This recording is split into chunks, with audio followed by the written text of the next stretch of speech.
நெல்லை மாவட்டம் நாங்குநேரி ஏர்வாடி இடையே வெள்ளத்தால் சாலைகள் துண்டிக்கப்பட்டிருக்கின்றன. விவரங்களை எமது செய்தியாளர் ருக்மணி வழங்கிட கேட்கலாம். ருக்மணி, இந்த சாலையானது எவ்வளவு ஒரு முக்கியமான சாலை, இதனால் எந்தெந்த கிராமங்கள் பாதிப்புக்குள்ளாகி இருக்கின்றன? விவரம். வணக்கம்.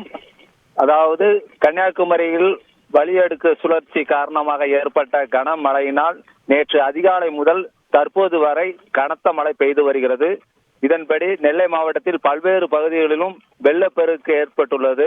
அதன்படி நாங்குநேரி ஏர்வாடிக்கு இடையே அமைந்துள்ள வீராங்குளம் கிராமத்தில் உள்ள குடியிருப்புகளில் வீடுகளை சுற்றி மழைநீர் தேங்கி குளம் போல் காட்சியளித்தது. இதனால் வீடுகள் சேதமடைய வாய்ப்புள்ளதாகவும் அப்பகுதி மக்கள் பாதுகாப்பாக இருப்பதற்காகவும் அங்குள்ள தண்ணீரை வடிப்பதற்காக ஏர்வாடி நாங்குநேரி ரோட்டை ஜேசிபி இயந்திரம் மூலம் துண்டிக்கப்பட்டு தண்ணீரை வெளியேற்றினர். இதனால் அந்த வழியாக போக்குவரத்து பாதிக்கப்பட்டது. இதே போன்று ஏர்வாடியிலிருந்து களக்காடு செல்லும் ரோட்டிலும் தோடாறு பகுதியில் பாலம் வேலை நடைபெறுவதால் தற்காலிக பாலம் அமைக்கப்பட்டிருந்தது. அந்த தற்காலிக பாலமும் தண்ணீரில் அடித்து செல்லப்பட்டது.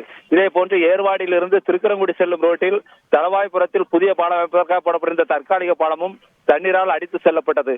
இதனால் ஏர்வாடி மற்றும் அதனை சுற்றியுள்ள கோதசேரி, வடுகச்சிமதில், புளியர்குறிச்சி, தளவாய்புரம், சிறுமலஞ்சி உட்பட 20க்கும் மேற்பட்ட கிராமத்தினர் அரசு போக்குவரத்து வசதியின்றி தவித்து வருகின்றனர். சிறு வாகனங்கள் வைத்திருப்பவர்கள் ஆங்காங்கே கிடைக்கின்ற வழிகளில் பல கிலோமீட்டர் சுற்றி பல்வேறு பகுதிகள் சென்று தங்களது அடிப்படை வசதிகளை பூர்த்தி செய்ய வேண்டிய ஒரு சூழ்நிலையில் உள்ளது. எனவே போர்க்கால அடிப்படையில் சாலைகளை சீரமைத்து போக்குவரத்து வசதி செய்து கொடுக்க மாவட்ட நிர்வாகம் முன்வர வேண்டும் என்று பொதுமக்கள் கோரிக்கை விடுத்துள்ளனர். விவரங்களுக்கு நன்றி ருக்மணி.